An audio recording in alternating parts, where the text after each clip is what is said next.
Un detalle muy importante. Permitir que los estudiantes marquen. Ahora sí. No me digas que todas las de cada clase están así grabadas. Bueno. Ahora sí van a... Claro, claro. Se ve que en una de las que hice la hice mal y todas las demás las hice igual. Así voy a tener que borrar las nuevas que aparecen para que no tengamos este problema cada clase. Bueno, discúlpenme, no me di cuenta, chicos. Se ve que al, al no poner tildar, al no tildar la opción que ustedes pueden marcar automáticamente solos, obviamente no lo van a poder hacer y todas las sesiones va a pasar lo mismo. Así que cuando la clase que viene pase lo mismo, háganme acordar que ese es el tema, si es que no lo corregí. Bueno, empezamos con administración de archivos, la parte 5, que en realidad sería la última parte de la 4, que está en la filmina anterior. Nosotros hablamos...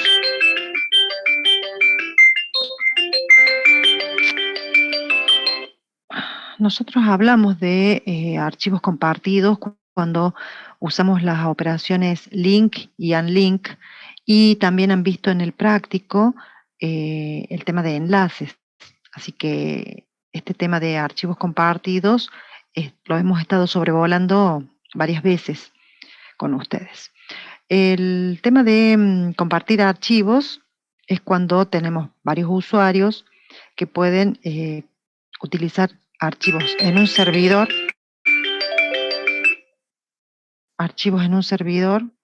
Voy a apagar el teléfono porque no sé qué pasa, que un número desconocido encima. Ahí está. Bien, cuando muchos usuarios pueden compartir archivos, hablamos de un entorno de archivos compartidos y generalmente se da cuando tenemos servidores y muchos usuarios que quieren acceder a un mismo archivo. Si nosotros copiamos ese archivo en las diferentes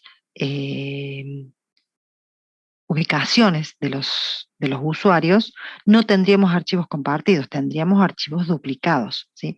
Entonces, este archivo compartido, esta forma de trabajo, es la que permite que se pueda trabajar en proyectos de manera conjunta. Cuando, por ejemplo, nosotros usamos un Drive y le compartimos a otro compañero el permiso para acceder a ese archivo, estamos trabajando sobre un único archivo físicamente que tiene diferentes formas o accesos para abrirlo, para leerlo, para modificarlo. A eso se refiere con archivos compartidos. Es algo que estamos haciendo cotidianamente. Para ustedes, copiar es lo mismo que enlazar.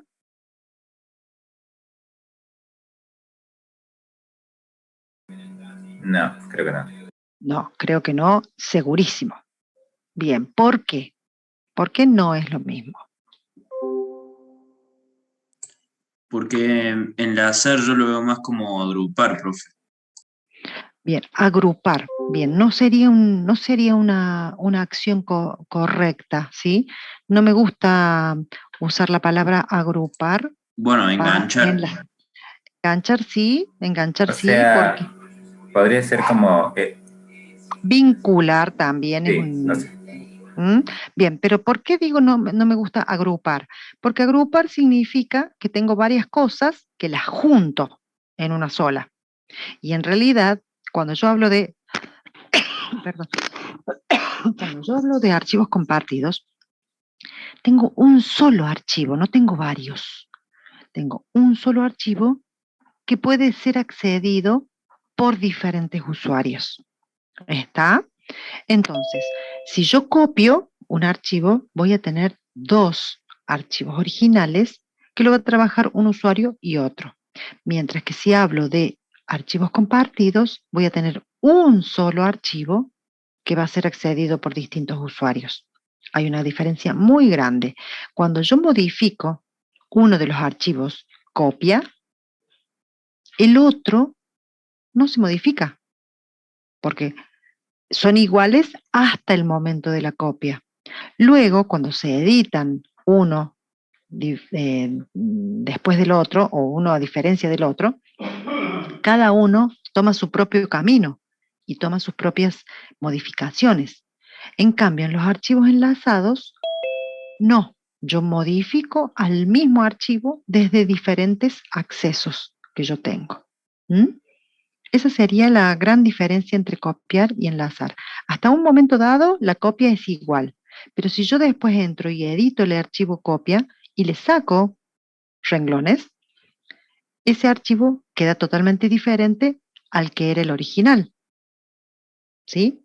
Mientras que si yo entro a un archivo enlazado, los renglones que le saqué, cuando entro por el otro enlace, que sería el otro nombre que le doy, esos renglones borrados ya tampoco no van a estar, ¿sí? Es importante que se entienda el concepto de enlace y se diferencie totalmente con lo de copia. Bien. Un archivo, cuando hablamos de enlace, puede ser accedido desde varios directorios. ¿A qué nos referimos con eso? Ahí vamos a entrar en el detalle cuando hablemos de enlaces duros y enlaces simbólicos. Vimos, o por lo menos comentamos, que un enlace duro es una particularidad, una propiedad de los sistemas de archivos de Linux. Es una posibilidad que me brinda el Linux. En el Windows no existe lo que se llama enlace duro. En el Windows existe lo que se llama enlace simbólico. En Linux también. En Linux tenemos las dos formas de compartir, el enlace duro y el enlace simbólico. Mientras que en Windows tenemos solamente el enlace simbólico. Veamos a qué se refiere esto de enlace duro. Un archivo puede aparecer en más de un directorio. Por ejemplo, yo tengo el subdirectorio Home, que contiene los subdirectorios de los usuarios, y tengo dos usuarios en este ejemplo, Pedro y Belén. El usuario Pedro tiene dos archivos, el archivo A1 y el archivo A2.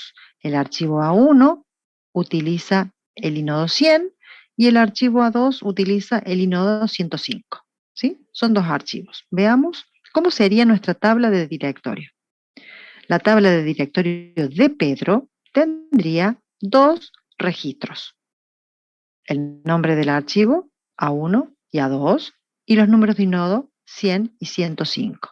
Esta sería nuestra tabla de directorios.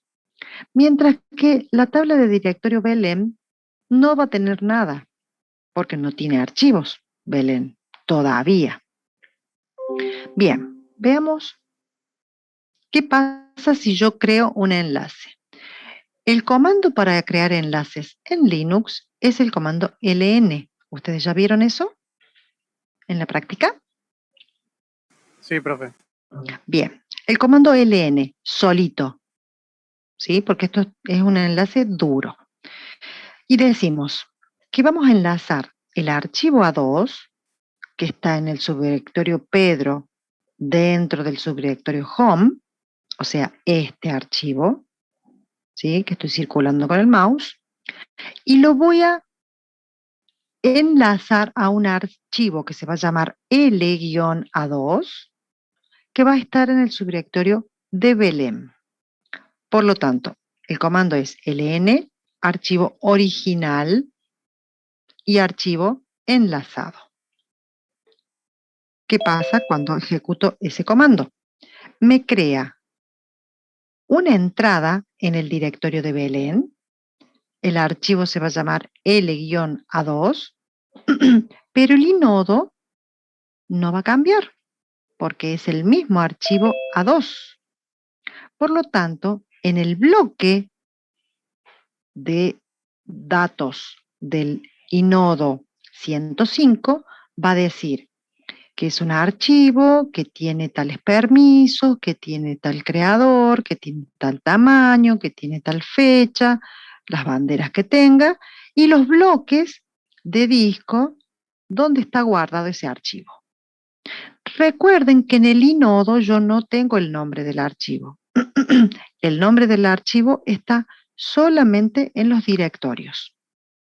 Por lo tanto, yo voy a tener un archivo que se llama 105 en los inodos y que en los directorios digo que se llama L-A2 y en el directorio de Pedro se llama A2. Y voy a tener lo que nosotros consideramos como atributo número de enlaces. El contador de inodos, la columnita que hacemos cuando hacemos el ls menos L, ¿sí? Sí, Danisa, el presente va en la V. Entonces, cuando hacemos un ls menos L, que nos muestra todos los atributos, ahí tenemos una columna que es la de contador de enlaces o contador de inodos. Entonces, que en realidad no se llame contador de inodos, se llama contador de enlaces. ¿Por qué? Porque el inodo va a ser uno solo y va a ser la cantidad de enlaces que tiene a ese inodo. Entonces, corrijan acá, no pongan de inodos, sino pongan de enlaces. No revisé acá que decía inodos. Corríjanlo a eso.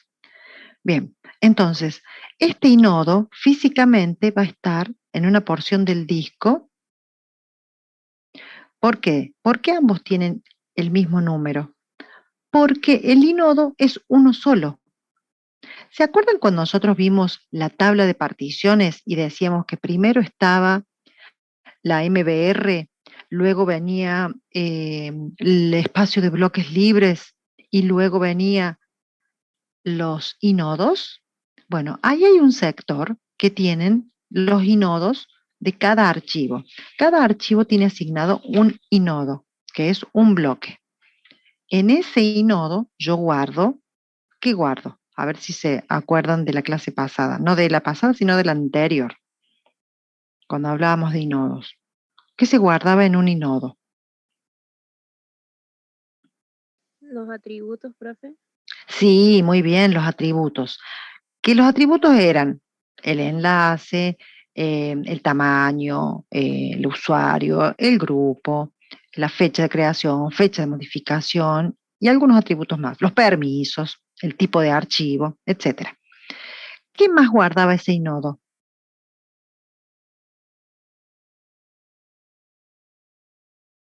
¿Se acuerdan?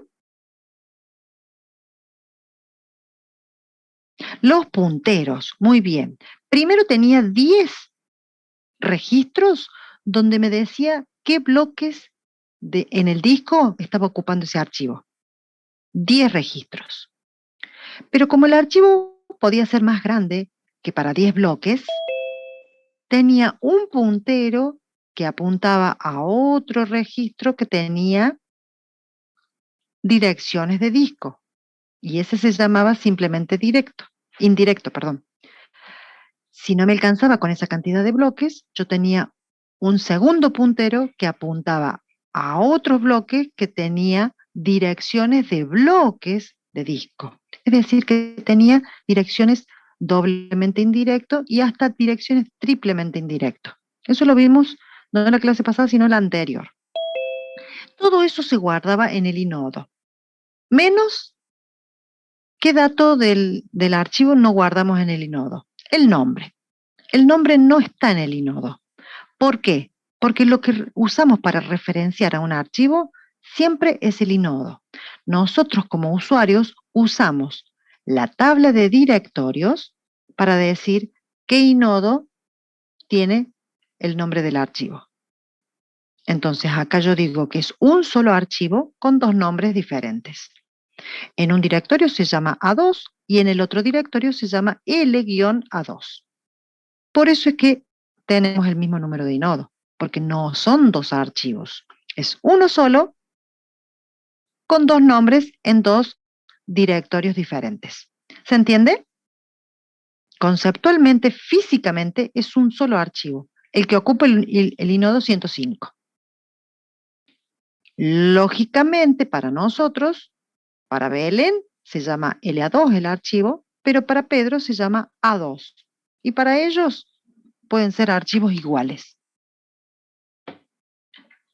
o diferentes archivos si quieren, pero nosotros desde el sistema operativo sabemos que es un solo archivo que yo le puse distintos nombres a cada uno.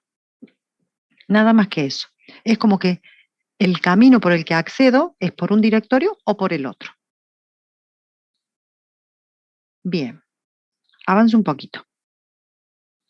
El atributo número de enlaces, que aparece a continuación de los permisos, cuando yo hago el ls-l,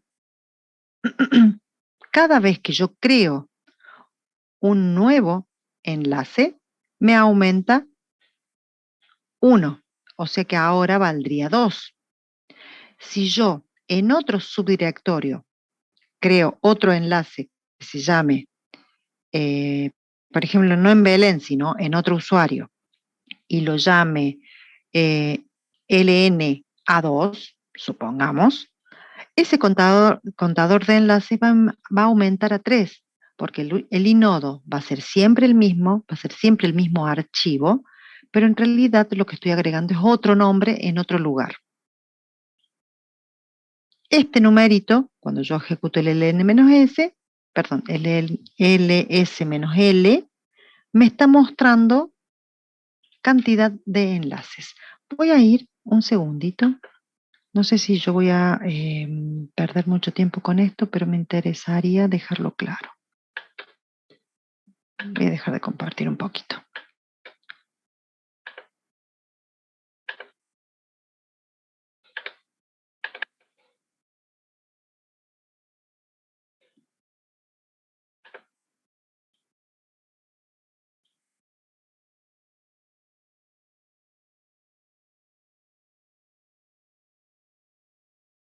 Un segundito, ya les muestro algo.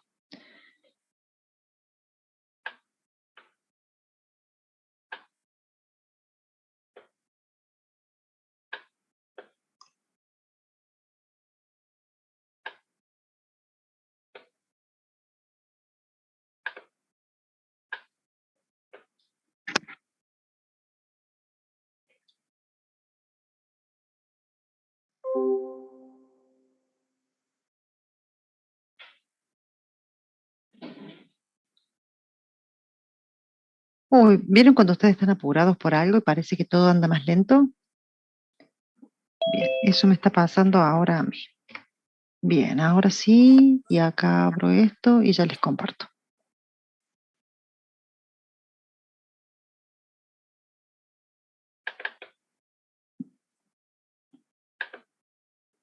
Compartir. Pero no puedo salir acá. Acá. Compartir pantalla. Esto. Bien, ¿están viendo una pantalla en negro? Sí, profe. Bien. Hago un ls-l. ¿Sí? Tengo una lista de archivos. Un montón de cosas, mucha basura. Bueno. Perdón, vamos a hacerlo con un... Para ver el nodo, le voy a poner un i, para que me muestre los inodos también, ¿no? Vamos a tomar este archivo de texto. Texto y textos. ¿Sí? Yo puedo crear un enlace y decir a un usuario que el archivo textos lo voy a usar yo. Y el archivo ln texto lo va a usar otra persona. No quiero cambiar de directorios para no tener que hacer tanto lío, pero solamente es, bueno, sí lo voy a cambiar, sí voy a cambiar porque si no, no voy a poder mostrar. ln texto, que es el archivo original, lo voy a crear al enlace en .barra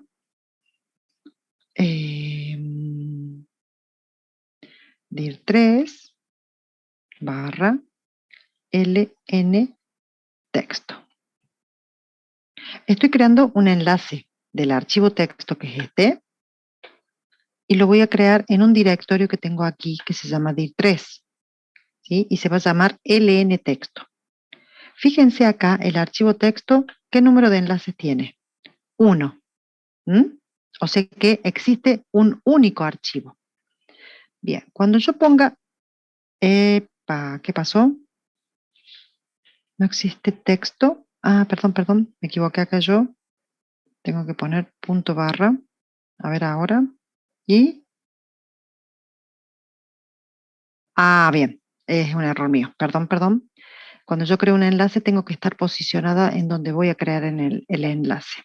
Por lo tanto, tengo que ir a moverme al directorio dir3. Tengo que estar en directorio 3.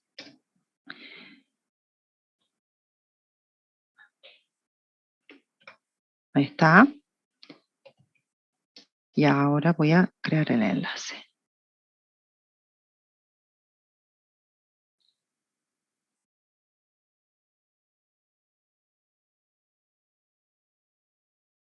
Le voy a decir que ponga, se llamaba home barra Sandy barra texto y el que estoy creando se llama punto barra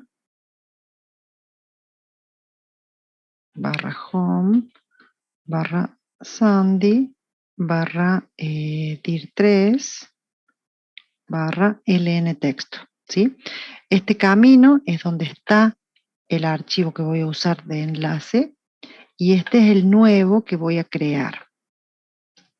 Ahí está. Ahora sí no me dio error. Bien. Yo voy a ir al listado de archivos de dir3.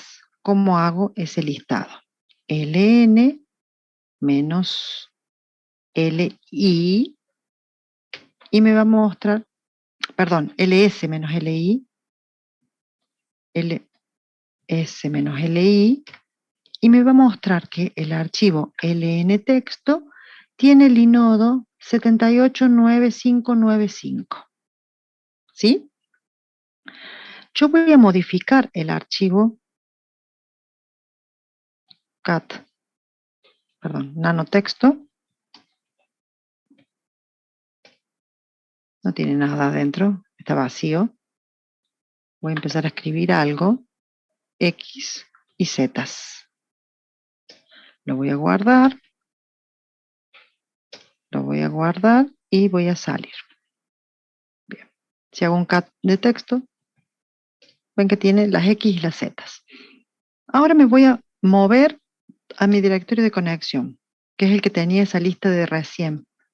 LI, que era una cantidad de impresionante de archivos. Tan impresionante no, pero este sería el archivo. Y fíjense, el inodo, 789595. Cantidad de inodos, 2. Perdón, de enlaces, 2. Ahí cambio el contador de enlaces, porque yo a este archivo le creé otro nombre en otro directorio.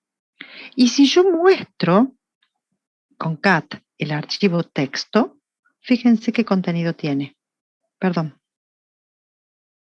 Cat texto. ¿Por qué no me lo mostró?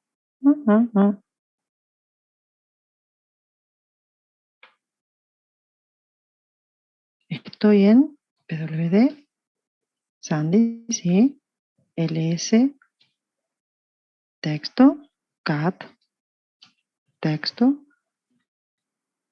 Ay, acá metí la pata yo. ¿Qué pasó? ¿Qué me tendría que mostrar este archivo? Profe, disculpe, cuando hizo nanotexto, si no me equivoco, creó un archivo llamado texto en el otro directorio. Y que Ah, ahí en se el llamaba, otro, perdón, tenés razón. Entonces está bien. ¿Lo creé en dónde? Está bien, menos mal que me dijiste, porque yo pensé que lo había creado acá. Está acá en dir3. A ver. Claro, ahí lo creé. LN texto y texto. Bien, voy a borrar ese texto porque ese texto no me sirve. Este texto no me sirve. Entonces yo voy a mostrar LN texto y tiene eso. Lo voy a modificar a nano LN texto. Lo modifico. Tengo todo este choclo de cosas que no son nada más que basura. Le voy a agregar esas letras W, X y Z. Bien, al principio del archivo. Voy a guardarlo y voy a salir. Lo que modifiqué acá fue el archivo ln texto del directorio dir3. Pero si yo me vuelvo a mi directorio de conexión y muestro al archivo texto, que era el enlace de ln texto, fíjense que me muestra exactamente lo mismo, y si voy para arriba, me toma las modificaciones que yo hice sobre el otro archivo. A pesar de que trabajé con texto y modifiqué ln texto, el contenido se modificó. ¿Por qué? Porque trabajé con un solo archivo físicamente que le di dos nombres diferentes. Todo este lío que hice fue para mostrarles que cuando yo comparto archivos, lo único que tengo en archivos enlazados es un solo archivo con distintos nombres en distintos directorios. ¿Queda claro eso? Y fíjense que la particularidad de los enlaces era con el li, que me dice que el archivo texto tiene dos enlaces. ¿Cómo sé cuál es el enlace? No lo sé. Solamente sé cuál es el inodo.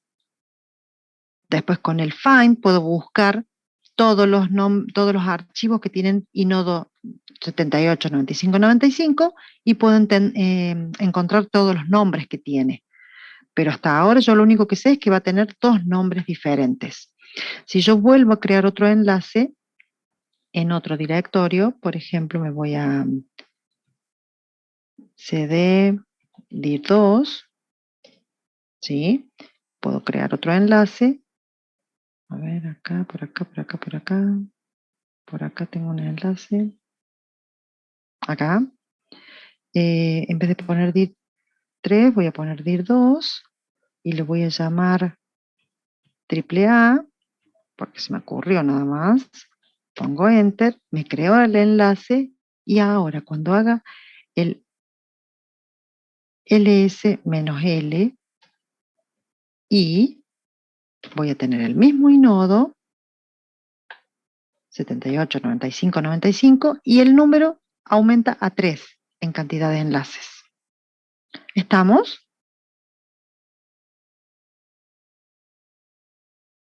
Santiago, vos que decías, ¿por qué tenían el mismo número de inodo?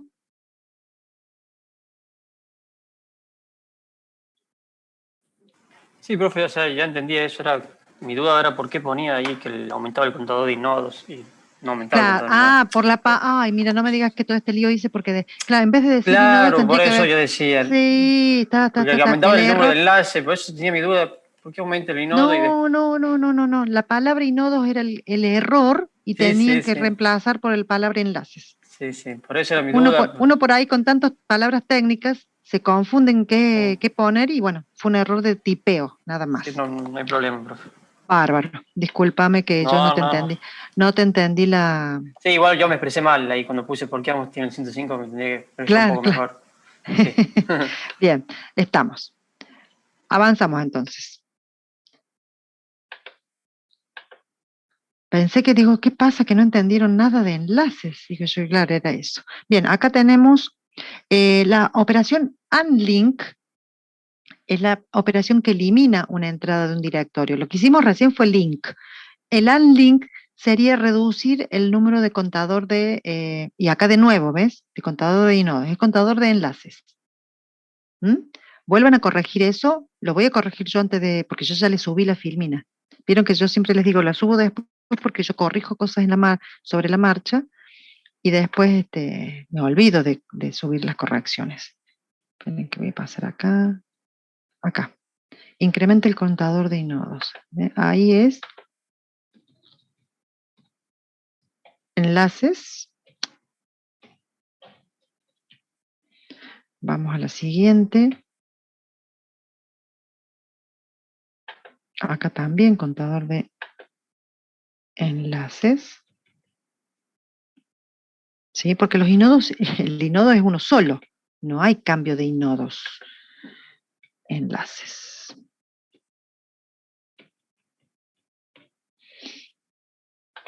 Bien, y por acá pareciera que no hay problemas. Si salta, me avisa. Estamos acá entonces. Salgo de aquí, que esta pantalla me molesta. Ahí está, bravo. Bien. Entonces, la operación link fue la que vimos recién. Crear un enlace, que en Linux lo conocemos como LN. La operación unlink sería desvincular un nombre del archivo original. Entonces, eso sería como borrar un archivo. Supongamos que nosotros hacemos un RM del subdirectorio Pedro del archivo A2, que lo habíamos creado como original, que era el archivo original, y hacemos un RM de ese archivo. Lo único que va a hacer el sistema operativo es desvincular a través de la operación unlink de esa entrada a directorio, borrar esa fila, ese registro. Pero al inodo y al archivo no lo va a tocar. ¿Por qué? Porque como cuenta que hay dos enlaces, él va a decir, bueno, cuando yo elimino un archivo, no tengo que eliminar el archivo, tengo que eliminar el acceso a través de ese directorio a ese inodo. Entonces, lo que va a cambiar es que la cantidad de enlaces que va a tener va a reducirse en 1, pero el archivo físicamente va a seguir existiendo. ¿Hasta cuándo va a seguir existiendo ese archivo? ¿Qué les parece? Hasta que se elimine, profe. Hasta que se elimine. Bien, pero si yo ya acá lo eliminé, puse RM a 2. ¿Sí? Puse RM a 2, lo eliminé. ¿Por qué no desapareció? Porque sigue teniendo accesos a él. Claro, porque sigue teniendo accesos. Mientras tenga un acceso, el numerito 1, ese archivo existe. Acá en este caso tenía 2. Uno en Pedro, uno en Belén. Cuando borré el de Pedro, el 2 se transformó en 1, un solo acceso, pero el archivo sigue existiendo. Cuando el contador sea 0, claro, cuando el contador de enlaces sea 0, ahí sí el sistema operativo borra el contenido de ese inodo. Lo que hace es ponerlo como libre para ocuparlo por otro archivo, que en realidad ustedes saben que el sistema operativo no borra los archivos. ¿Qué hace? Libera el espacio para que lo use otro. Y cuando viene otro archivo, pisa la información que estaba grabada. ¿Sí? No es que se pone a borrar el contenido, sino que lo desvincula. Lo elimina dentro de la lista de bloques disponibles para ocupados, perdón. Lo pone como disponible para usar. Cuando se elimine el de Belén, muy bien, Márquez. Entonces, cuando yo haga el rm barra Belén barra L-A2, ahí recién ese archivo va a quedar desvinculado del sistema de archivos y va a poder ser utilizado como un espacio libre para guardar otro archivo. ¿Sí? Por eso el contador de enlaces es tan importante, porque ahí me define si yo tengo otros archivos, otros nombres para ese mismo archivo. Bien, ahí en el caso yo borré el enlace, borré el archivo, pero sigue habiendo una conexión de ese archivo en el inodo 105.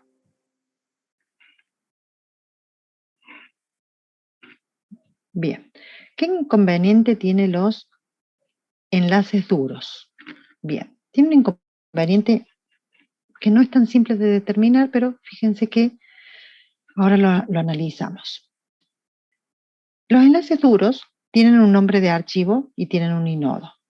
Esos archivos, como dentro de los atributos, tienen como un propietario a Pedro, porque Pedro fue el que creó el archivo y el número de enlaces era 1. Pero cuando Belén creó su enlace o el administrador le creó su enlace, no se cambia el propietario del archivo, sigue siendo Pedro.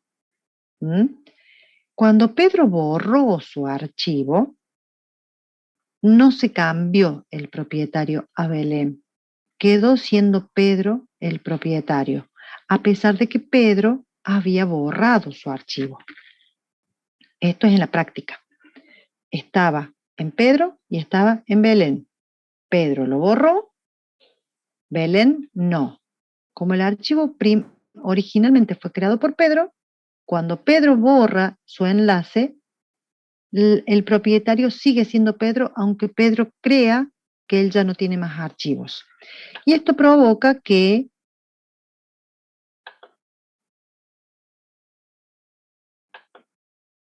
no lo dice aquí, quería esperar a ver si aparecía. No lo dice aquí.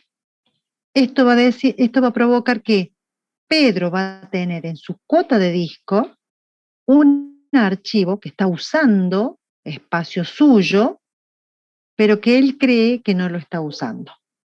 Es decir, ya vamos a ver lo que se trata de cuotas de disco más al final de la clase, pero nosotros tenemos como usuarios espacios asignados para usar dentro de un servidor.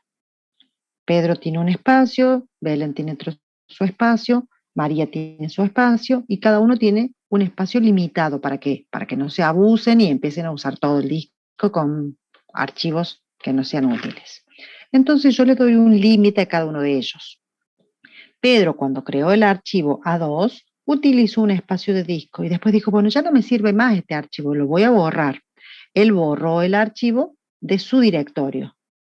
Pero como el archivo estaba enlazado con Belén, al borrarlo, el enlace bajó a 1, pero siguió siendo él el propietario. Por lo tanto, ese archivo ocupa espacio de Pedro y no de Belén.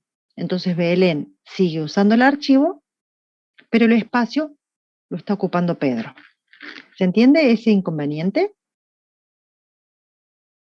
Todo tiene que ver con el propietario del archivo.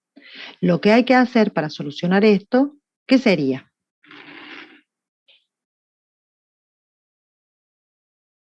¿Saben cómo se soluciona esto?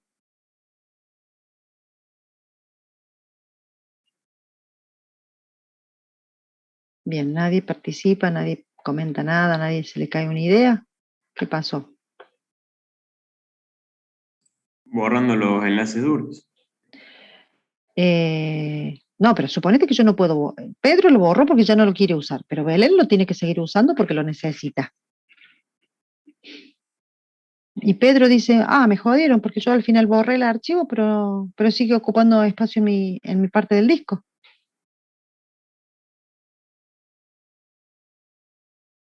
Lo que tengo que hacer es modificar el propietario. Cuando yo soy dueño de un archivo y ya no lo quiero usar más, pero hay un enlace a ese archivo, le digo, bueno, Belén, vos te vas a hacer cargo de ese archivo, sí, te lo paso a vos y lo pongo como propietario a Belén. Entonces, yo puedo borrar ese enlace, a mí me va a desaparecer de mi directorio y no me va a ocupar la cuota de disco que tengo asignada yo. Se lo paso a Belén para que Belén ocupe su cuota de disco. ¿Mm? Porque el borrado yo lo hice, yo borré el archivo, pero al no cambiarle el propietario, me desaparece solamente del directorio, pero el archivo en sí mismo físicamente no desaparece. ¿Sí, Francisco? ¿Ok? Pedro puede volver a recuperar ese archivo, sí, haciendo un enlace al nombre que tenía Belén. Por ejemplo, si se llamaba LA2, Pedro puede decir, voy a hacer un enlace a LA2, sabiendo cuál es el nombre, obviamente, y sabiendo cuál es el número de inodo, crea un enlace a LA2 y recupera ese archivo porque es el dueño. También se puede hacer un enlace si no fuera el dueño, sí, pero lo tiene que hacer el administrador solamente. Sí, Francisco, perfecto. Vamos a la siguiente. Este tema de compartir archivos no es la única forma. Están los enlaces simbólicos que utiliza Windows. También nos permite compartir archivos, pero el método que utiliza es totalmente diferente. El sistema de Linux, perdón, de Windows, es crear un archivo de tipo link. Es un tipo de archivo, ¿sí? No es el enlace duro que maneja Linux con los inodos. Acá creamos un nuevo archivo que en su contenido está la ruta completa al archivo original. Cuando nosotros accedemos al archivo vinculado, el sistema operativo sigue la ruta hasta llegar al archivo original. Veamos en la práctica.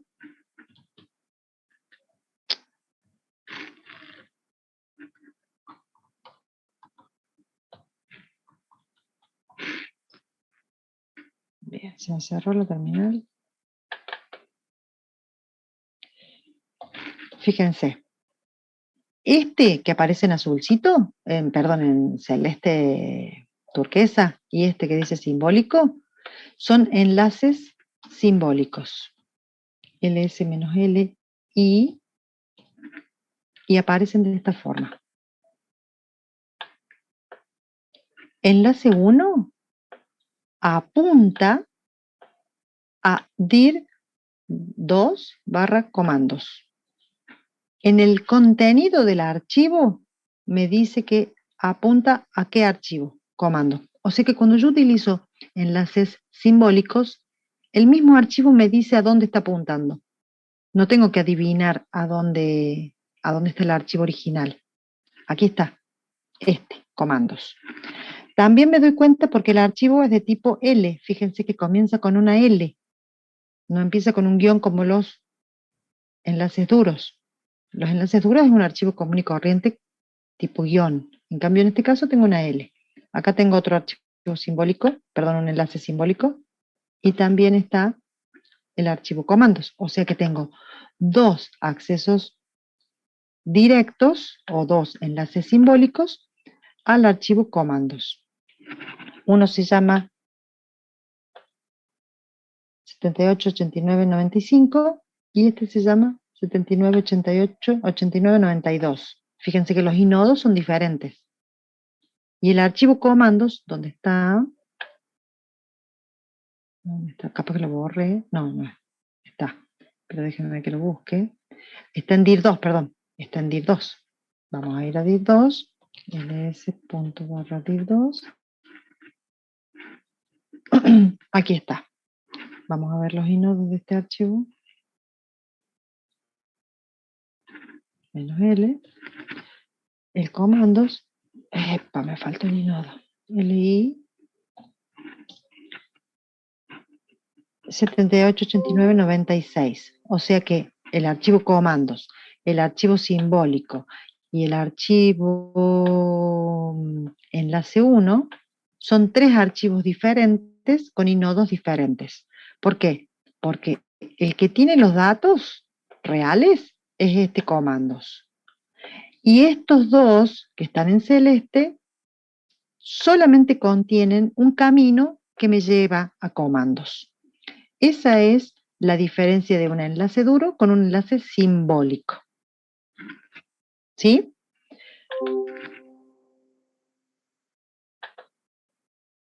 Nosotros lo conocemos en Windows como accesos directos. Y se crean con el comando ln y la opción "-s" en Linux. ¿Qué pasa si se borra el archivo original? Vieron que en el enlace duro lo único que pasaba era que se reducía el número de enlaces, el contador de enlaces.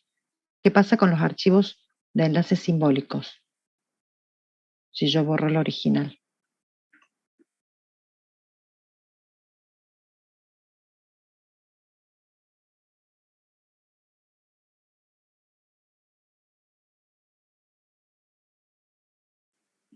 ¿Están dormidos? ¿Qué pasó?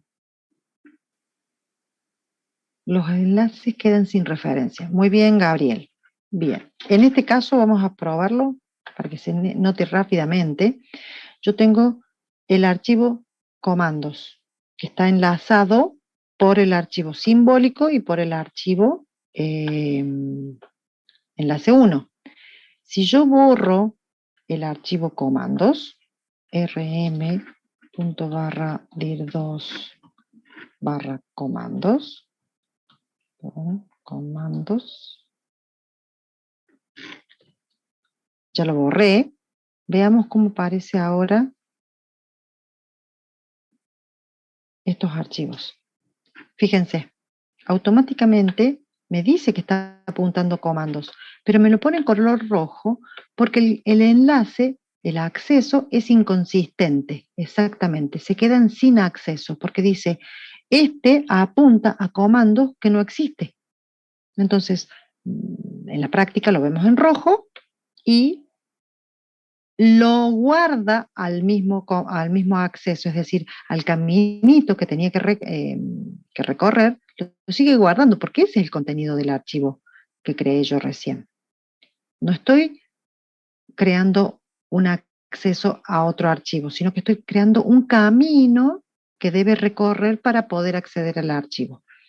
En este caso, el camino está bien escrito, pero el archivo no existe, por eso no lo puedo acceder. Si yo creo, me voy a CD dir2 y creo un archivo, touch, con touch, por ejemplo, comandos, ¿qué pasará?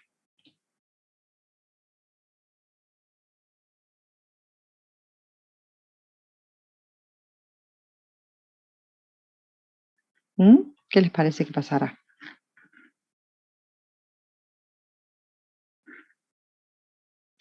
Y va a Miren, funcionar bien. como venía ahora va a funcionar funcionando. bien porque ahora creé un nuevo archivo, a pesar de que va a apuntar a otra cosa, porque este comandos no es el mismo archivo comandos que yo borré. ¿Sí? Es un nuevo archivo que no tiene nada en realidad, porque lo hice con touch, que es vacío. Pero el archivo, al existir, ya aparece el enlace de nuevo en color celeste que me indica que el enlace funciona. No me va a mostrar lo que yo pretendía, pero no importa. Funciona. Está bien construido el enlace. Bien.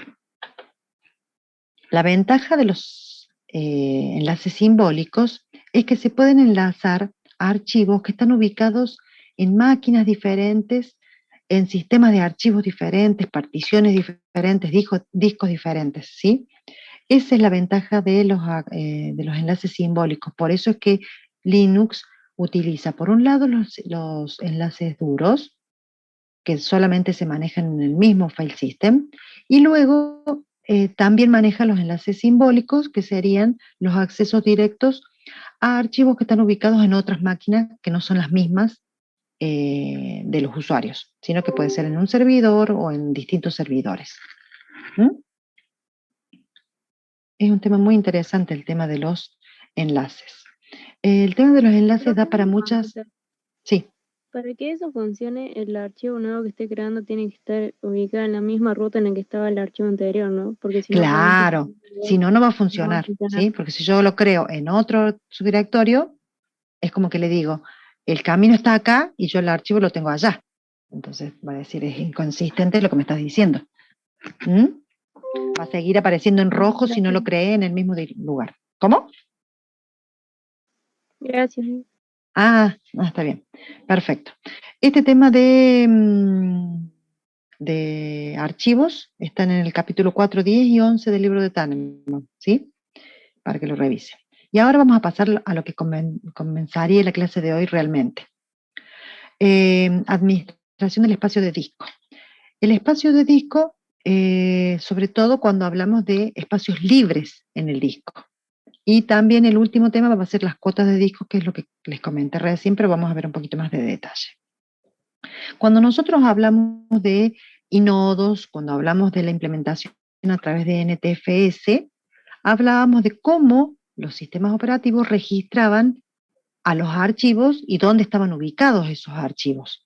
Si yo quiero buscar un archivo, yo sé que tengo que buscar el inodo o tengo que buscar en la master file table para saber qué bloques ocupa ese archivo. Pero cuando nosotros no tenemos archivos en nuestro disco y queremos guardar, o si tenemos archivos, pero queremos guardar un archivo nuevo que todavía no está creado, que lo voy a crear, ¿cómo hago para saber dónde guardar ese archivo? Yo tengo que tener un registro de cuáles son los espacios ocupados y cuáles son los espacios libres que yo tengo para poder ocupar. A esto se refiere con registro de bloques libres. Bien, como primera instancia, nosotros empezamos a hablar de bloques, que también podemos llamarles sectores, pero que no hemos definido básicamente de qué se trata esto de los bloques. El bloque es una unidad mínima para guardar la información. Es decir, cuando yo guardo un archivo, lo mínimo que guardo es un bloque. Y un archivo, lo mínimo que puede ocupar es un bloque. Por más que sea más chica el tamaño del archivo que un bloque, lo mínimo que va a ocupar va a ser un bloque, por ejemplo. Supongamos que un archivo tiene 1 KB. 1 KB nada más, ese archivo. Pero si mi bloque es de 4 KB, ¿cuánto va a ocupar el archivo más pequeño?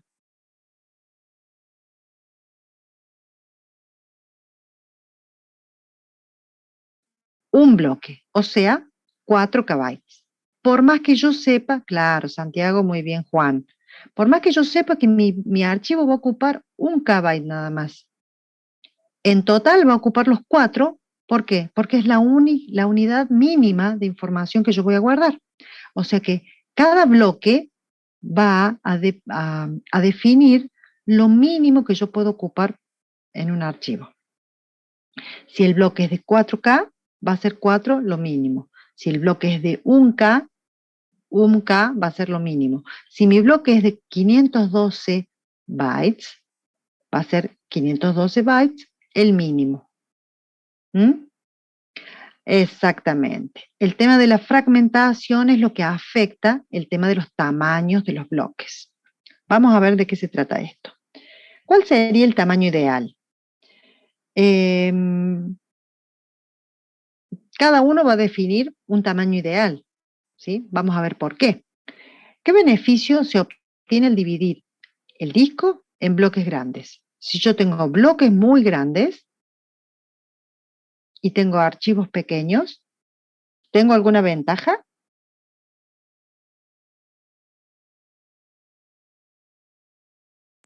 Y no, ¿Qué les está perdiendo parece? espacio. Estoy desperdiciando espacio, pero ¿qué pasa? Supongamos que yo tengo archivos pequeños y ocupan 1, 2, 3, 4, 5, 6 KB. Y mi bloque es de 4. Yo con un bloque guardo todo el archivo. O con 2 bloques guardo todo el archivo. Esa es la ventaja, de que cuando yo registro a ese archivo, no necesito mucho para anotar a dónde lo tengo guardado. Ahora, si mis tamaños de bloques son pequeños, voy a tener que marcar muchos bloquecitos que está usando ese archivo. Hay una ventaja, una desventaja por usar una u otra forma. Vamos a ver qué pasa con la fragmentación también, es otro tema. Veamos el caso 1.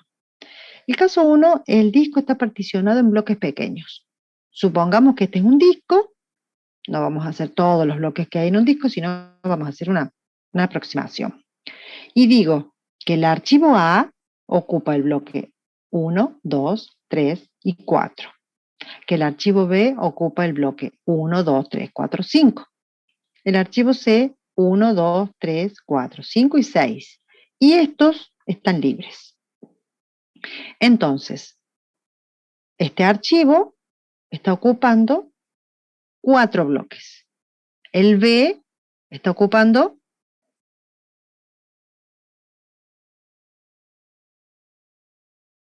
'y el C cuánto está ocupando? 6 bloques. 6 bloques el C. ¿Y el B? 5. 5. Pero fíjense que acá aparece un espacio vacío. O sea que el bloque 5 no está completamente ocupado. ¿A qué se llama detalle de no ocupar completamente el bloque, tener un espacio vacío. ¿Cómo lo llamamos Fragmentación nosotros? interna. Fragmentación interna. Muy bien, ahí tenemos espacios que no pueden ser usados por los otros archivos, pero sin embargo me van a sobrar y van a quedar asignados al archivo B, a pesar de que el archivo B no lo va a usar, porque sabemos que el archivo B ocupa hasta ahí y el resto no lo va a usar. Eso se llama fragmentación interna. Bien, ese espacio libre, denominado fragmentación interna, bueno, ya lo preguntaba acá, se puede solucionar agrandando el tema de los bloques. Fíjense que el caso 2, tenemos bloques más grandes. Entonces el archivo A no va a ocupar 4, va a ocupar 2 bloques nada más. El archivo B va a ocupar 2 y medio. Y el archivo C va a ocupar 3 bloques. El problema está en que mientras más grande es el bloque, más grande es la fragmentación interna. Porque cuando yo desperdicio espacio al tener bloques grandes, la fragmentación puede aumentar. Ahora, ¿qué ventaja tendría yo de tener bloques grandes a pesar de que tenga fragmentación interna? Cuando yo quiero ubicar al archivo, Están más seguidos. primero, no es que estén más seguidos porque en el otro también estaban seguidos. Fíjate vos que acá estaban seguiditos también. ¿Qué tipo de asignación habíamos dado acá que ustedes conocen? De las que han visto ya anteriormente. Uno al ladito del otro. ¿Cómo se llama esta? Contigua. Asignación contigua. Todos tienen asignación contigua.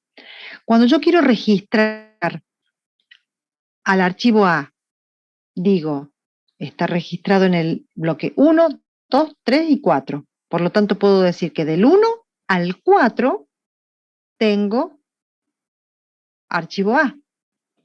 En el caso de la segunda opción, tengo 2 bloques nada más, digo, el bloque 1 y 2. En el otro tiene que ser 1, 2, 3 y 4. En este tengo 1 y 2. Es más fácil registrar cuando los bloques son grandes, porque solamente necesito 2 nombres, 2 ubicaciones. En este caso necesito 3 y en este también necesito 3. En el caso anterior necesitaba 6, en este necesitaba 5. O sea que necesito menos información para saber a dónde está guardado el archivo, cuando los bloques son grandes. Pero la fragmentación interna es más notoria. Bien, seguimos con las explicaciones. El archivo A ahora ocupa menos bloques, el archivo B y el C también. También hay fragmentación interna, ¿sí? ¿Qué se va a leer más rápido? ¿Qué es más rápido? ¿Tener bloques chicos o leer bloques grandes? ¿Qué les parece? Bloques grandes. Claro, ¿por qué? Son Porque menos. Porque son menos. Entonces yo tengo que leer 1 y 2. En el otro caso tenía que leer 1, 2, 3 y 4. Entonces, cuando vamos a el tema de velocidad, los bloques grandes son una ventaja. Cuando vamos al tema de fragmentación, los bloques grandes son una desventaja. Por lo tanto, hay que buscar un término medio. Este gráfico se expresa de esta forma. ¿Sí?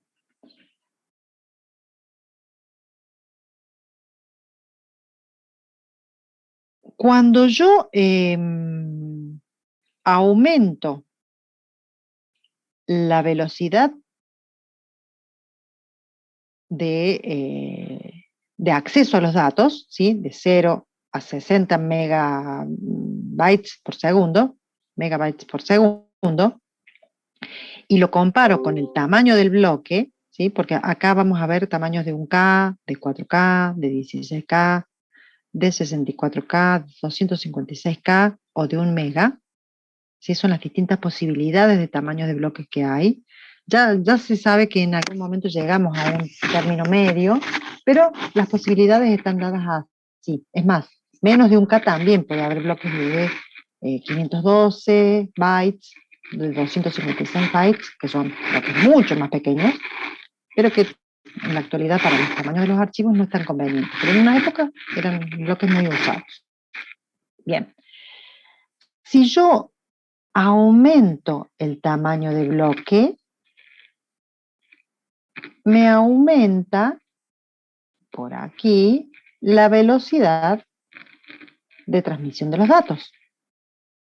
Porque mientras más grandes son los bloques, con una sola vez que acceda, yo voy mandando más información rápidamente. Pero ¿qué pasa? Mientras más grande es el tamaño del bloque, va reduciendo la utilización, digamos, la eficiencia de utilización del disco. Porque cuando los bloques son pequeños, yo utilizo casi el 100% los espacios libres de disco.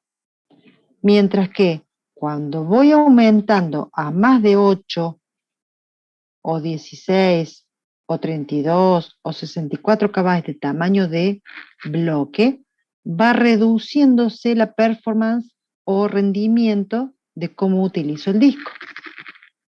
Por eso es que, por un lado, hay que ver la velocidad a la que yo voy a acceder a los datos, y por otro lado, es el grado de satisfacción o eficiencia que utilizo en el espacio que tengo libre. Más grandes los bloques, menos eficiencia en el espacio. Más grandes los bloques, más velocidad de transmisión. Por eso es que se llega a un término medio, ¿sí? El término medio debería ser por acá, por 32 y pico, porque fíjense que las curvas se cruzan aquí, pero también va a depender del uso que le demos a nuestros archivos. Si nuestros archivos van a ser grandes o si nuestros archivos van a ser pequeños. Cuando nosotros trabajamos, por ejemplo, con archivos de imágenes, son archivos grandes. Entonces, al ser archivos grandes, conviene tener bloques un poquito más grandes de lo normal. Mientras que si nuestros archivos van a ser pequeños, como por ejemplo, creados por un Word, por un procesador de texto, planillas de cálculo, perdón que estoy haciendo ruido con el micrófono. Cuando estoy utilizando ese tipo de archivos que ocupan menos espacio, el bloque quizás sea conveniente alejarlo un poquito de esta intersección. Por eso los bloques que se están utilizando ahora son de 8K aproximadamente. Hasta hace unos años era el de 4K, pero a medida que van avanzando las aplicaciones, cada vez la aplicación consume más espacios en el disco. Y como los discos nos permiten, entonces los bloques se están sugiriendo cada vez un poquito más grandes. Porque este punto de 8K de tamaño de bloque es el que más o menos está dando mejor rendimiento en cuanto al uso del disco y a la velocidad de transmisión. A pesar de que la teoría dice que este es el punto que debería ser. ¿Sí? Pero estamos rescindiendo un poquito de espacio para dar mayor velocidad. Porque si bajamos acá, la velocidad va a ser muy baja. Preferimos mayor velocidad y no tanto rendimiento del uso del disco. ¿Se entendió? Todos estos fueron estudios. ¿Cómo es que se interpreta el cuadro? El cuadro, el gráfico. Bien. Mientras yo aumento el tamaño de los bloques, mientras más grandes son los bloques, más rápido va a ser la velocidad de lectura y de acceso. ¿Sí? Esta velocidad se lee con la línea punteada. La velocidad aumenta mientras más grandes sean los tamaños de bloque. Eso por un lado. Por el otro lado tenemos, son dos gráficos cruzados. Es un gráfico el que dice velocidad y la línea punteada y los tamaños de bloques. El otro gráfico que está superpuesto es utilización del disco, porcentaje de utilización y la línea negra continua. Mientras más utilización de disco tengo, utilizo el 100%, más pequeño tiene que ser el bloque. Mientras más agrando el tamaño del bloque, aquí el porcentaje de utilización se va reduciendo. ¿Ahora se entendió? Sí, O sea que profe. la línea punteada va con velocidad y la línea negra va con porcentaje de utilización. A medida que avanzamos en los tamaños, una aumenta y la otra se reduce. Gracias, profe. Bárbaro. Vamos más adelante. ¿Cuál es el tamaño óptimo del bloque de disco entonces? ¿Sí? ¿Por qué elegiríamos particionar el disco en bloques pequeños? ¿Por qué elegiríamos particionar el disco en bloques grandes? Todo va a depender, todo va a depender de a qué le damos más prioridad. Si tenemos discos disponibles para usar, vamos a preferir elegir bloques grandes. ¿Por qué? Porque me van a dar mayor velocidad. Ahora, si yo tengo una limitación de espacio en el disco, no puedo estar desperdiciando disco. Entonces voy a tener que rescindir un poco de velocidad, bajar la velocidad y poder aprovechar al máximo el disco. Todo eso, por eso les digo, va a depender de qué tenemos como limitaciones, como, ¿cómo se dice? Restricciones en nuestro funcionamiento. Además de saber qué tipo de archivo vamos a guardar. ¿Mm? El tipo de archivo también define un poco cuál es la necesidad nuestra. Ahora sí vamos al tema del registro de bloques libres. El tema de los bloques libres es llevar un control de qué es lo que no está ocupado para poder ocuparlo. Hay dos formas, el mapa de bits y la lista enlazada. Les comento que el mapa de bits es lo que se está usando ahora. La lista enlazada se usó hasta hace unos años atrás y ahora medio como que ni Linux ni Windows la está usando porque no es tan eficiente. Pero hasta hace un tiempo se podía usar, se estaba usando. Epa, se me fue. Bien. Vamos a ver de qué se trata esto del mapa de bits. Cada bloque de disco, cada bloque que yo tengo, va a estar representado en el mapa con un bit. Un bit indica, un bit 1, perdón, indica bloque ocupado y un bit 0 indica un bloque libre.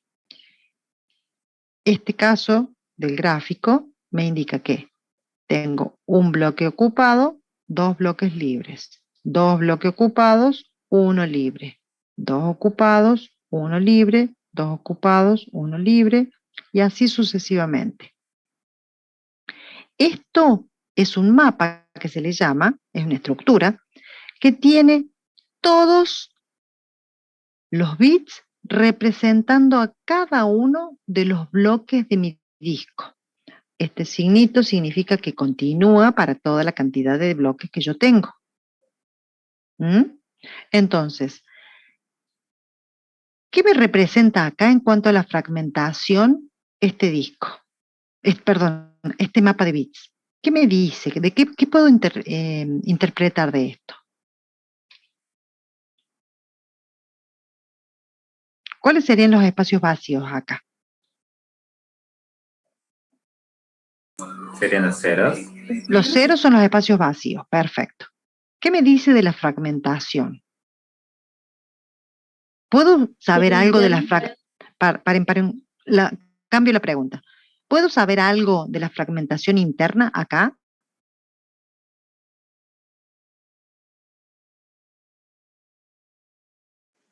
¿Cómo, profe? si yo puedo interpretar algo sobre la fragmentación interna.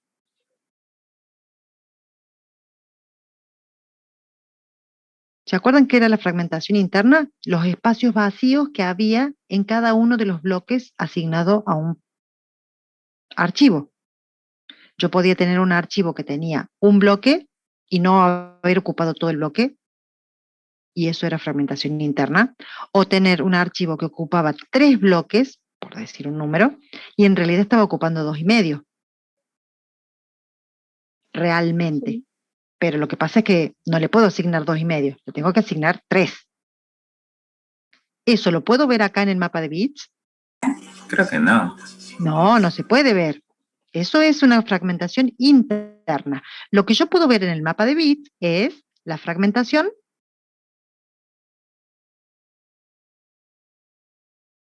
puntos suspensivos externa. ¿Sí? ¿Cómo me doy cuenta? Ocupado, libre, libre. Ocupado, ocupado, libre. Ocupado, ocupado, libre. Tengo muchos huequitos ocupados y que no los voy a poder ocupar por un archivo porque tengo uno, sueltitos ahí. Entonces, ¿qué haría falta hacer aquí para que sea más eficiente mi disco, mi distribución de los espacios? Algo que Ponerlos ya... en los bloques vacíos al final. Claro, y eso se llama lo mismo que dijo Juan, lo mismo que dijo Uriel. Desfragmentar o compactar. Entonces, llevar todos los ocupados adelante y dejar al final todos los vacíos. ¿Mm? Eso implica que yo cambie los lugares vacíos y los ocupados en cada archivo. Por eso desfragmentar es un proceso que lleva mucho tiempo de realización. Lleva tiempo para reacomodar todo. Bueno, pero de todas formas, cuando yo tengo esos pequeños espacios vacíos, solamente puedo grabar ahí archivos de un bloque. Acá, de un bloque. Acá sí puedo grabar un archivo de 4 bloques. ¿Ven?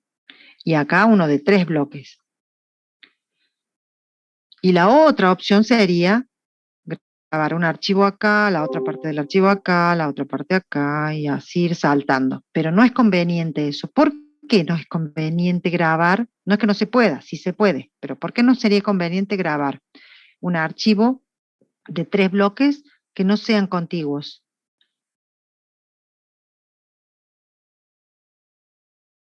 ¿Por qué no sería conveniente grabar una parte acá y otra acá? ¿Qué les parece? Porque tendría muchos punteros. Claro, tendría muchos punteros para llegar a cada uno de los bloques. En cambio, si yo los tengo todos juntos, trato de leer el primero y sé que son 3 bloques, 4 bloques más. Y son los siguientes. Tac, tac, tac, tac. Y los leo uno a continuación de la otra. O sea que hago una lectura secuencial. Mientras que si los tengo todos sueltos, tengo que apuntar a uno, después buscar el puntero para llegar al otro, buscar el puntero para llegar al otro, y no puedo hacer una lectura secuencial tan rápidamente. Si hacemos una desfragmentación, pero a un archivo le asignamos más de un bloque, porque sabemos que su tamaño va a aumentar, ¿cómo se resuelve? Bueno, eso no podemos reservarlo. Lo que sí podemos hacer es decir, bueno, voy a guardar para un archivo bloques libres a continuación del archivo, que podría ser esto, ¿sí? Que el archivo 1 le guarde 2 espacios, que el archivo 2, que tiene 2 bloques, le guarde un espacio, que el próximo archivo, que tiene 2, le guarde un espacio. Eso podría haber hecho, ¿sí? Pero la verdad que es bastante complicado hacer lo que planteas, Santiago. Pero los espacios tienen que quedar como libres, no puedo marcarlos como ocupados porque en realidad no están ocupados, ¿sí? Entonces, la idea es cada tanto realizar una desfragmentación, ubicar todos esos espacios libres y seguir guardando archivos a continuación todos los bloques para que sea una lectura más rápida. Sí, también puede haber, ¿cómo se dice? Fragmentación, ¿sí? Sí puede haber fragmentación en los discos sólidos. ¿Cuál es la ventaja de un disco sólido? Es que son más veloces, nada más que eso. Entonces, la lectura no va a ser tan mecánica, sino que va a ser más digital, entonces más rápida. Pero no significa que no tenga que hacer la reubicación esta de los espacios y huecos que no están asignados. ¿Mm? ¿Cómo sabemos dónde el sistema operativo va a alojar un archivo en disco? ¿Se sabe de alguna forma? Yo lo que sé acá es donde no va a poder ocupar, ¿sí? Donde están los unos no puede ocupar. Donde están los ceros sí puede ocupar. Y si el archivo tiene 3 bloques, tengo lugares para buscar 3 bloques. Va a tratar de no poner los bloques separados, sino usarlos a los que estén contiguos. Eso sí va a tratar de hacer el sistema operativo para mejorar el rendimiento. ¿Cómo se actualiza el mapa de bits? Muy obvio, ¿no? Cuando se borra un archivo del disco. Yo al archivo A2, ¿se acuerdan que lo borré? Digo, ya no lo quiero tener más. No va a existir ese archivo, ya no me sirve porque ahora lo reemplazamos por otra planilla.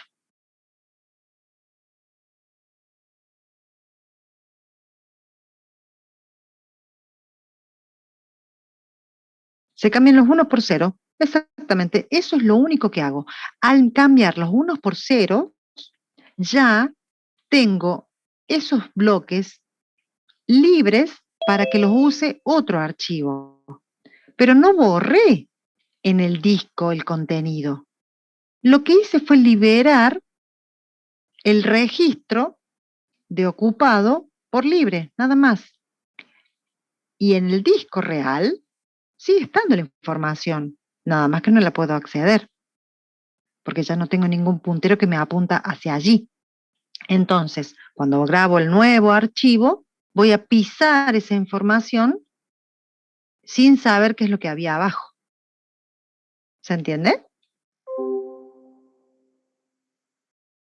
¿Cómo podría hacer para borrarlo de manera completa? Bueno, hay formas que te permiten definir que un archivo, cuando sea borrado, le grabe ceros en su contenido. Es decir, en el espacio en disco yo puedo definir que se grabe con ceros, o sea que pise lo que tiene ahora con ceros y no se pueda leer lo que contenía previamente.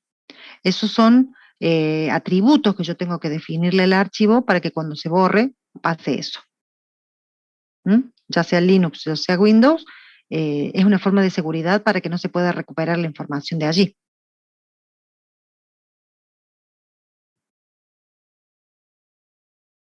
¿De qué va a depender el tamaño del mapa de bits?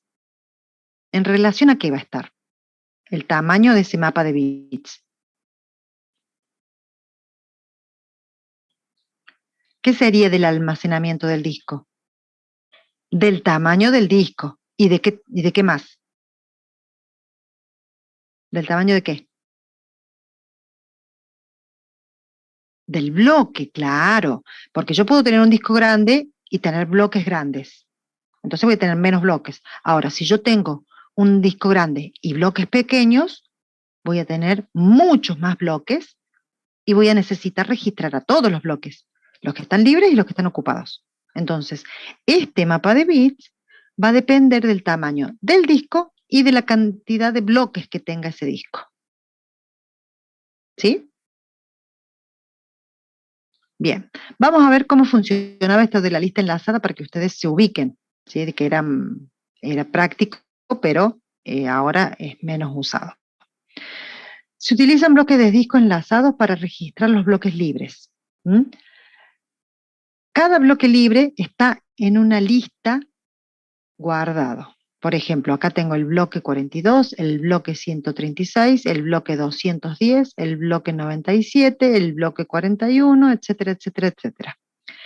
Y en un bloque voy a guardar, suponiendo que es un bloque de 1K y las direcciones de discos son de 32 bits, voy a poder guardar 256 direcciones de bloques. Si tengo más de 256 direcciones de bloques libres, voy a usar otro bloque más que me indica que además está el bloque 230, el bloque 162, el 612, 342, 214, etcétera, etcétera. Y luego un puntero que dice, hay más bloques, el 86, el 234, hasta el 141. Todos los bloques que voy teniendo libres los voy agregando en este registro de un bloque. O sea que tengo en un bloque 256 espacios, en el 21 tengo 256 más, en el 22 tengo 256 más, y así tantos bloques, 20, 21, 22, 23, 24, como espacios libres tenga. Mientras más bloques físicos libres para usar tenga, más grande va a ser mi tabla o lista enlazada. Mientras menos espacios libres tenga, o sea, mientras mi disco esté más lleno, esta tabla, esta lista enlazada va a ser más pequeña. Porque todo esto va a depender de los espacios vacíos que yo tenga. Por lo tanto, si yo usara lista enlazada para una máquina que acabo de comprar y que tengo solamente cargado el sistema operativo, la tabla esa o la lista enlazada va a ser grande o pequeña.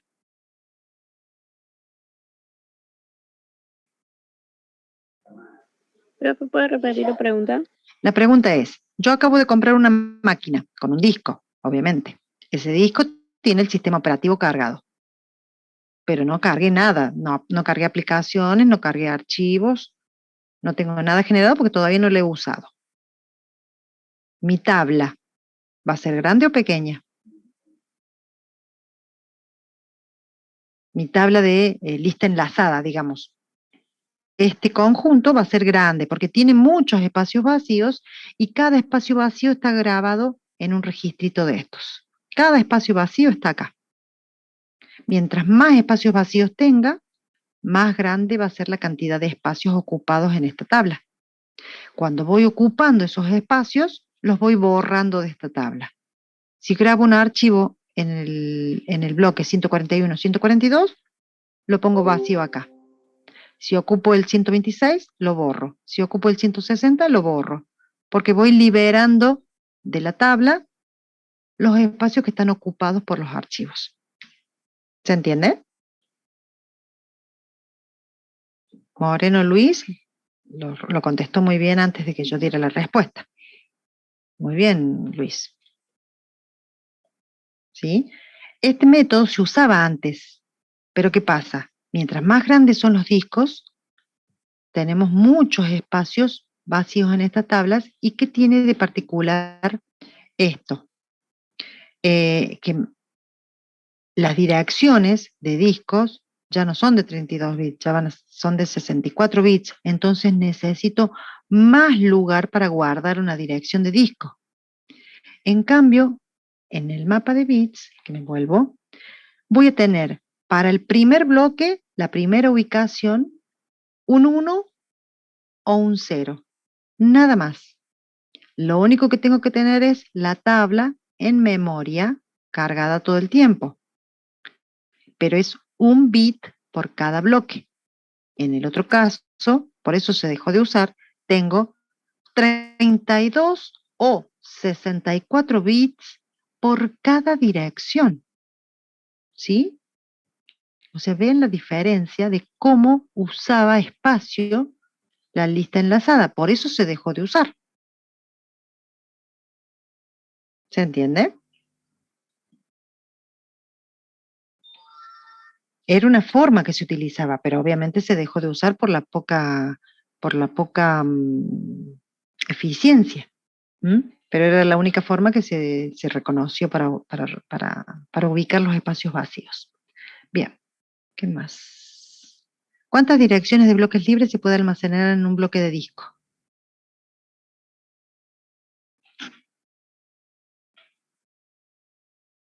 ¿Qué les parece? ¿Cuántas direcciones de bloques libres se puede almacenar en un bloque de disco? Bien, Santiago.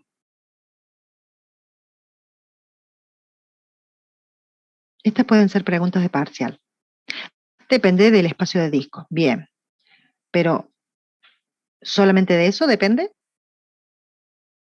Depende del tamaño del bloque. Porque en un bloque, acá decimos que el bloque es de 1K con direcciones de 32 bits.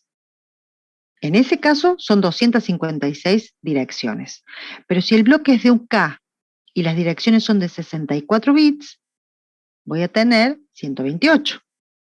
Y si mi bloque es de 4K y las direcciones son de 64, o sea, dependiendo del tamaño del bloque y del tamaño de las direcciones, voy a tener la cantidad de direcciones que voy a poder registrar. ¿Sí? El tamaño de bloque define la cantidad de direcciones que puedo guardar en él. De todas formas, la lista enlazada va a ser grande o pequeña dependiendo de qué. La lista, no el bloque. La lista va a ser grande o va a ser pequeña dependiendo de qué.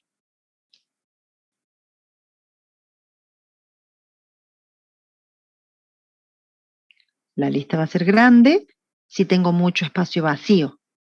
La lista va a ser pequeña si tengo poco espacio vacío y tengo mucho ocupado.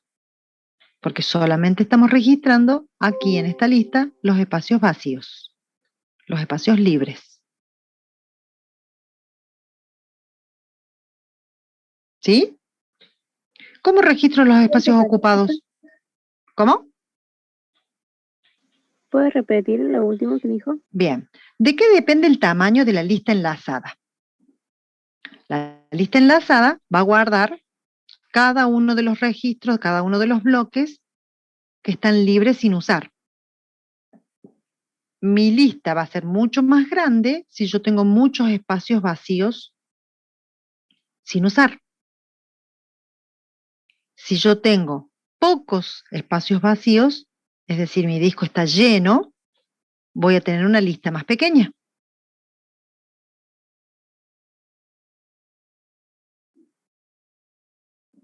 Eliminando cada bloque, dice Luis Moreno. No, me parece que no entendiste la pregunta, Luis. ¿O estás apuntando a otra cosa? Porque no sé a qué te referís. Ah, de la anterior. Ah, bien. Entonces, esto aumenta su tamaño mientras más lugar vacío tengo en el disco. En el caso que el disco esté muy lleno, tengo pocos espacios vacíos, la lista se reduce. Justamente porque esa lista solamente lleva los espacios libres, no lleva los lugares ocupados. ¿Cómo llevo los lugares ocupados? ¿Cómo registro cada lugar ocupado por un archivo?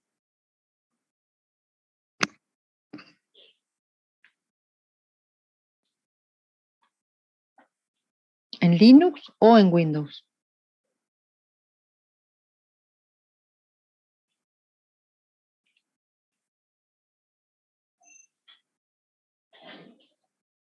Eliminando cada espacio libre de la lista. Bien, yo elimino, dejo el espacio vacío. Perfecto. Pero ¿cómo sé cuáles son los espacios que sí están ocupados?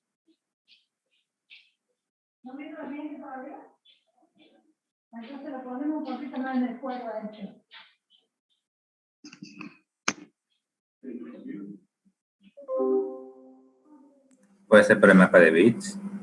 No, el mapa de bits solamente me sirve para registrar espacios libres. Con la MFT, Master File Table, o con los inodos, llevo el registro de los bloques ocupados, donde tengo los archivos.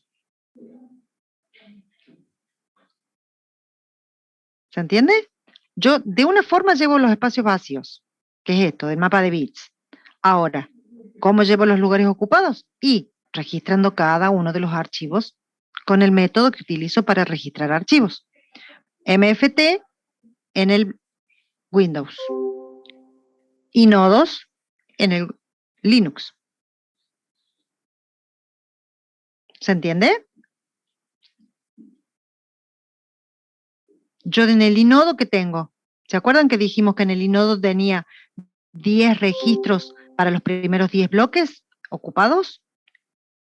Y después, si el archivo era más grande, tenía un puntero para los bloques ocupados en forma indirecta, otro puntero para los bloques doblemente indirecto y un puntero para los bloques triplemente indirectos.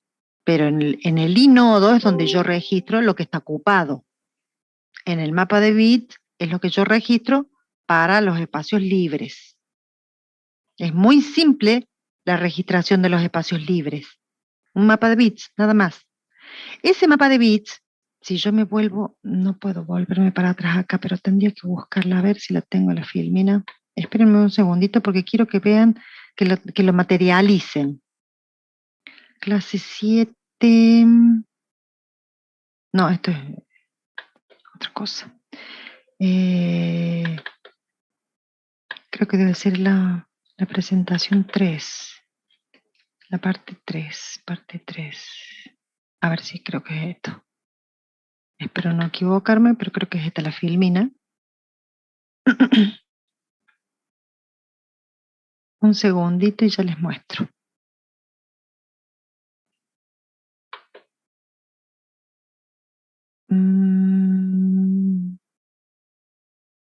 Esta. Y esta. Compartir. Bien, parte 3. Voy a avanzar un poquito. Implantación, Creo que por aquí puede ser.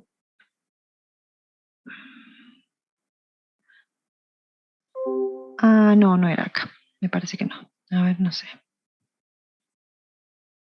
Ah, puede ser, a ver.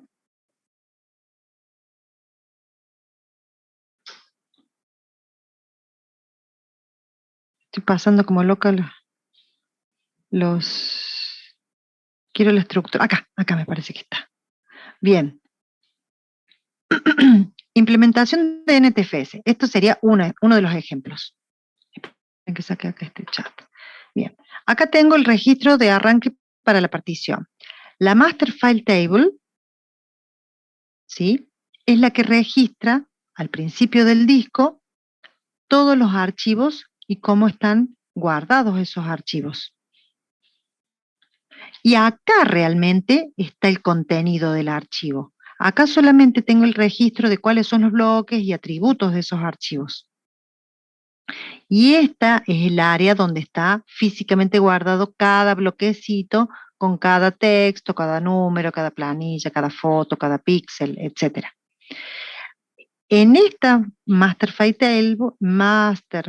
Table tenemos cómo encontrar los archivos para buscarlos acá. Pero esto es en NTFS. En Linux está los inodos, primero los espacios de bloques libres, y luego están los inodos, en 2 sectores diferentes y en 2 sectores bien diferenciados. En ese sector que son del registro tal al registro tal, tengo los inodos. Y del registro tal al tal, tengo los mapas de bits. Y después viene el área de archivos real. El área donde yo tengo los bloques con el contenido del archivo. ¿Me van siguiendo?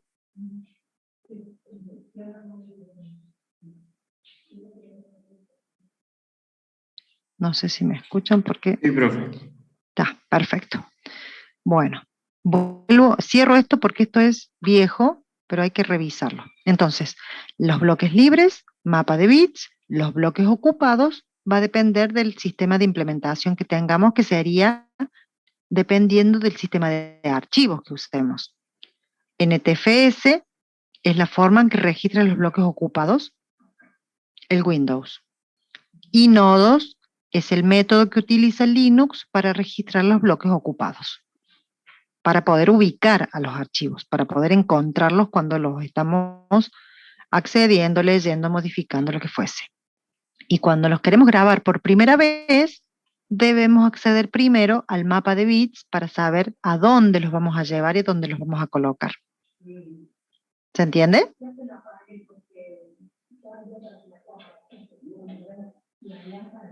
Sí, profe. Bárbaro. Gracias. Es la única voz que escucho. ¿Quién es el que me está hablando?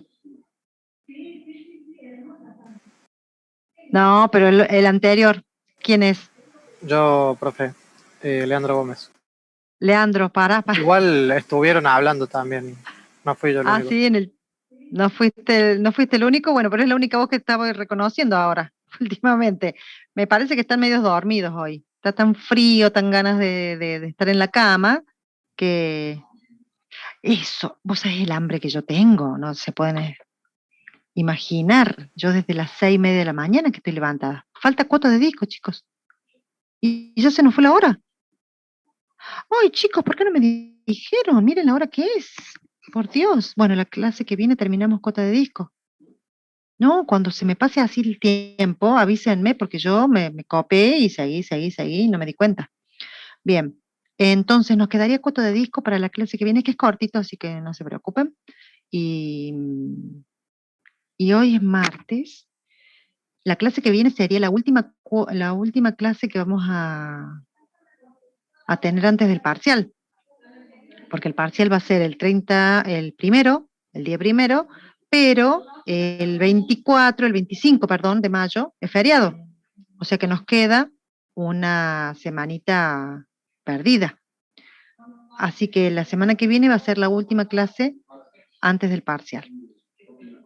Vayan buscando cualquier cosa, si tienen que hacer consultas o algo, va a ser sí o sí la clase que viene. Van a entrar la unidad 1, la unidad 2. Voy a avanzar con el tema de procesos, lo que pueda avanzar, ¿sí? Pero no sé si va a entrar eso porque la verdad que va a ser muy poquito lo que podamos avanzar, así que no creo que tome procesos en el parcial. Vamos a tomar unidad 1 y 2, y lo que sí voy a avanzar en los temas para poder no perderme tantas clases. Ya estamos de por sí un poco atrasados con respecto a los otros cursos. Bueno, los dejo y nos vemos la semana que viene. Muchas gracias por aguantarme hasta el final y no avisarme de que se había terminado la clase. Chao, chao. Chao, profe, nos vemos. Nos Chao, vemos. profe. Chao, profesor. No, Chao. profe, nos vemos. Gracias.